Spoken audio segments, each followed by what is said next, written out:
Hello friends, today our topic of discussion is theme of death and alienation in Emily Dickinson's poetry. Emily Dickinson की poetry, Emily Dickinson के बारे में पहले देख लेते हैं, इसकी poetry देखते हैं। She was an American poetess, birth हुआ उसका 1830 में और डेथ हुई 1886 में। काफ़ी फेमस है अपने इस पोइटिक वर्क के लिए।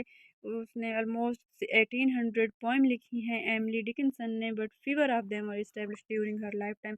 लिखी तो बहुत ज़्यादा वर्क है लेकिन ज़्यादातर वर्क एस्टेब्लिश नहीं हुआ उसके अपने लाइफ टाइम में। ज़्यादातर उसकी पोएम्स जो हैं वो डेथ से रिलेटेड है, इसलिए हम इसी को एक्सप्लेन कर रहे हैं। मेन थीम उसके पोइट्री वर्क की जो है वो डेथ ही है। Mark influence of death on her poetry, mark influence है डेथ की उसकी पोइट्री में। और ये ऐसा क्यों है, ये इसके रीज़न क्या है? इसका रीज़न ये है कि just in the age of 13 year he saw the death of his dearest friend Sophia. उसने अपनी फ्रेंड सोफिया की डेथ देखी जब वो बहुत ही छोटी 13 ईयर्स की थी। और फिर उसके बाद थोड़े थोड़े टाइम पीरियड में उसने अपने फादर की डेथ देखी, देन हर मदर्स डेथ, और उसके बाद फिर अगेन उसकी एक और फ्रेंड की डेथ। तो ये सारे वाक़यात उसके ज़हन पर ऐसा गहरा असर छोड़ गए कि उसने सारी लाइफ जो एक वर्क लिखा अपना पोएटिक वर्क, वो डेथ को लेके ही था और उसकी मेन थीम भी यही डेथ ही बन गई। Those who are buried under earth are better than the living above on the earth. और उसके मुताबिक जो लोग मर चुके हैं और ज़मीन में दफन हो चुके हैं वो बहुत अच्छी पुरसुकून ज़िंदगी गुजार रहे हैं बनिस्बत उनके जो ज़िंदा हैं, अलाइव हैं, इधर इस दुनिया में हैं और दुनिया के झंझट में, वबाल में, परेशानियों में घिरे हुए हैं। तो बनिस्बत उन लोगों के वो लोग बहुत पुरसुकून और खुशनसीब हैं जो मर चुके हैं। Death is mysterious. देखते हैं डेथ कैसे एक मिस्टीरियस थिंग है according to Emily Dickinson. Death, the only one you can find all about you cannot find all about. In this native town, nobody knew his father. इस चीज़ में वो कहती है कि वो एक मिस्टीरियस थिंग है, कोई किसी भी चीज़ को उसके बारे में नहीं पता कौन है कौन नहीं है। जैसा कि राइट पोइट्स लिखते हैं, पोइट्स की ज़बान में तो हर चीज़ को एक लाइफ दे दी जाती है। तो पोइट्स के मुताबिक हमें नहीं पता कि डेथ जो है वो कौन है, कहाँ से बिलोंग करती है। She remarks that Death's parents were unknown and Death grew up without playmates. उसके ना ही कोई पेरेंट्स है ना ही उसके कोई प्लेमेट्स थे, इसलिए वो इतनी मतलब वो कहती है कि वो सबको हार्श है तो सबको लेके जाती है। उसके मुताबिक वो बिल्कुल हार्श नहीं है, उसको तो वो चीज़ पसंद है, इसीलिए उसने उसी चीज़ को लेके लिखा है सारा डेथ को। Death is the most mysterious thing in the whole world. She says that death is the only secret. Death was the only one who remained unknown in her town. She, rem- she remarks that death's parents were unknown. किसी को नहीं पता कि in this native time no one knows about his father. Death as a release from pain and suffering.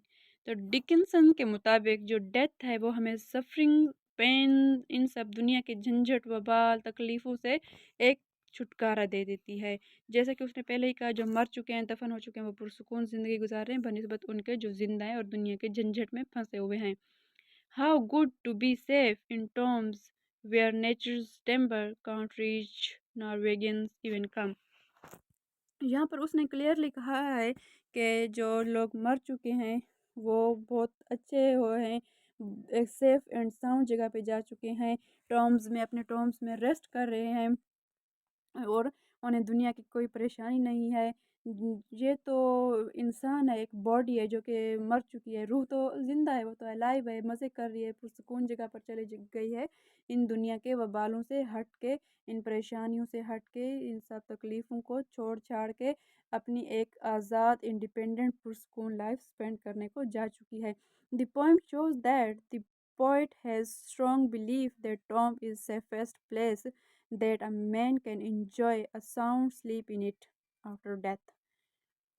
हाँ, ज़ाहिर सी बात है, उसके मुताबिक तो टॉम जो है सेफेस्ट प्लेस ही है, तो वहाँ पर इंसान एक अच्छी सी सेफ ज़िंदगी गुजार सकता है, पुरसुकून ज़िंदगी गुजार सकता है, away from the chaos and confusions of this mortal world.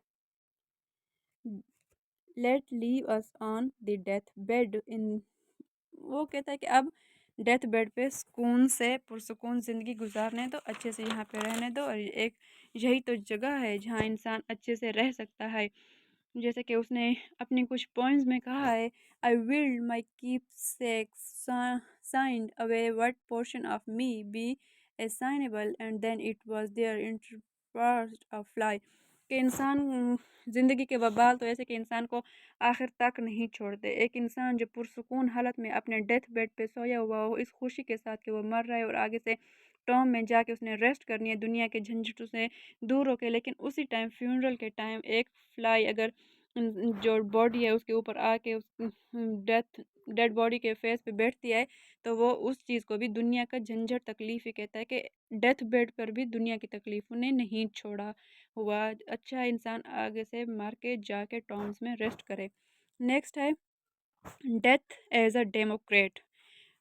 Emily Dickinson जो है एक डेमोक्रेटिक पर्सन है। उसने हर चीज़ में एक इक्वालिटी ज़ाहिर की है, एक तवाज़ुन रखा है, और उसके मुताबिक डेथ जो है वो भी बहुत डेमोक्रेटिक चीज़ है, और उसने भी हर चीज़ में एक इक्वल लेवल रखा है। Death is a great Democrat who levels down all differences and extinguishes all distinctions of rank and age। वो कहते हैं कि डेथ ने भी एक इक्वलनेस रखी है, एक बराबरी रखी है, इसमें कोई भी डिफरेंस नहीं है रेस का, कलर का, रैंक का, एज का। हर किसी को मौत ने आना है, ना उसने एज पे रखा है, ना उसने हाई स्टेटस पे रखा हुआ है, ना उसने कोई ज़्यादा अच्छे और बुरे पे रखा हुआ है, अमीर गरीब पे रखा हुआ है। हर किसी ने मरना है, किसी की एज का कोई पता नहीं है कि किसने किस एज में जाना है। तो ये कहते हैं कि वो एक बहुत अच्छा डेमोक्रेट है डेथ, जिसने एक इक्वल बैलेंस रखा हुआ है। इट इक्वली, जैसे कि उसने अपनी पोएम में कहा, it equally loves the bigger and his queen. चाहे वो फ़कीर है, चाहे वो एक मलका है, उसने सब में एक तवाज़ुन बरकरार रखा हुआ है। Death is a gateway to immortality.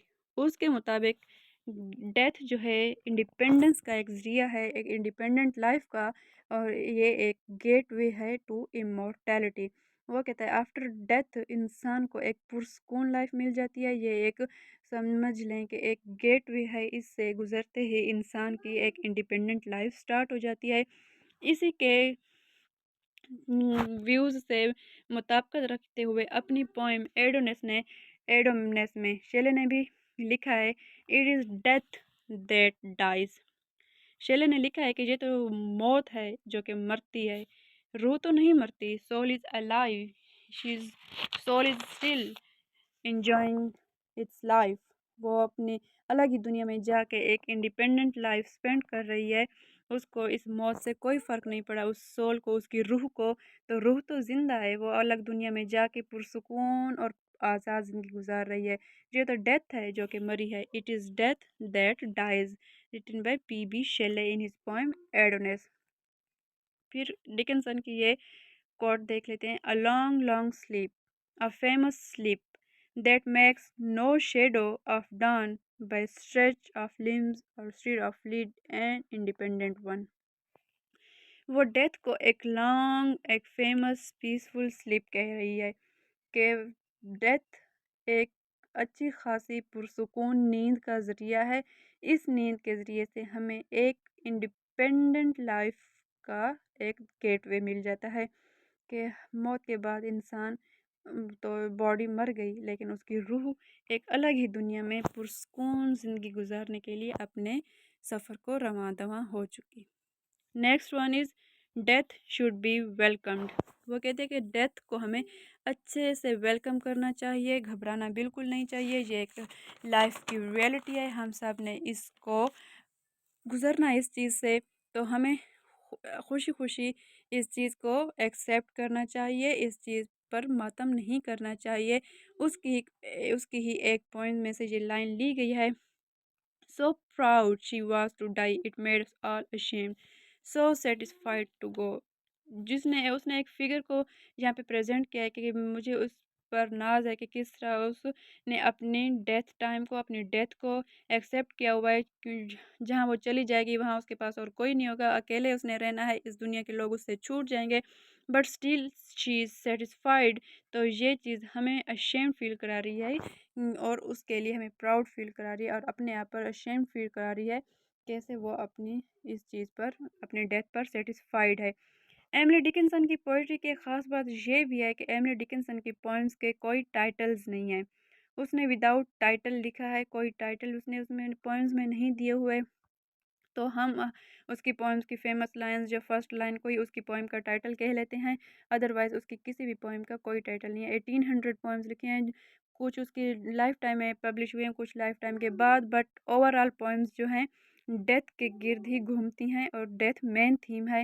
اس کے ساتھ ہم نے شیلے کا بھی کمپیریزن دکھا دیا. شیلے نے بھی اس چیز کو تھوڑا بہت کیا ہے جب اس نے کہا it is death that dies.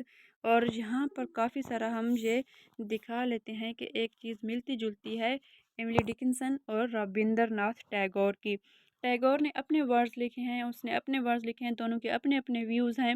لیکن ڈیتھ کو لے کر اگر بات کریں تو کافی ان کے ویوز اس چیز سے ملتے جلتے ہیں. جیسے کہ رابندر ناتھ ٹیگور نے اپنی پوئم اپنی بک گیتانجلی میں لکھا ہے, on this day when death will knock at thy door what will thou offer to him? Oh, I'll set before my guest the full vessel of my life. I'll never let him go with empty hands. Written by Rabindra Nath Tagore. Tagore نے یہ words لکھے ہیں تو ان words کو پڑھ کے ہم کافی اچھا کمپیریزن دکھا سکتے ہیں کہ کس طرح سے ان دونوں میں ایک چیز سیم ہے ایملی ڈکنسن اور رابندر ناتھ ٹیگور میں, کہ دونوں ڈیتھ کو ویلکم کرنا چاہتے ہیں. کہ ڈیتھ ایملی ڈکنسن نے تو جسٹ ڈیتھ پہ ہی لکھا ہے کہ ڈیتھ یہ ہے, ڈیتھ وہ ہے, وہ ڈیموکریٹ ہے, ڈیتھ کی اچھی خاصی امیجری دکھائی ہے, ڈیتھ امورٹیلٹی کا گیٹ وے ہے, ڈیتھ مسٹیریس تھنگ ہے, ڈیتھ ریلیز ہے, پینز سفرنگ ہر چیز سے ریلیز ہے, اس کے بعد ہمیں ایک انڈیپینڈنٹ لائف مل جاتی ہے. اس نے تو یہ سارا کچھ ڈیتھ پہ لکھا ہے اور اس کی وجہ وہ سارے ثانی ہے جو اس نے 13 ایئر کی ایج سے صوفیہ کی ڈیتھ کے بعد سے دیکھنا شروع کیے. لیکن ٹیگور نے یہ لکھا ہے کہ ہم جب بھی ہمارے اوپر یہ ٹائم آتا ہے ہماری موت کا تو ہمیں اچھے سے اس کو خوشی خوشی ایکسیپٹ کرنا چاہیے اور خوشی خوشی اس دنیا سے رواں دواں ہونا چاہیے. تو یہ تھوڑے بہت ایک کمپیریزن اور تھوڑا بہت ملاپ ہے ان دونوں کی تھوڑا سوچ میں. So that's all. I hope I did well. Best of luck. Remember me in your prayers. Please subscribe the channel.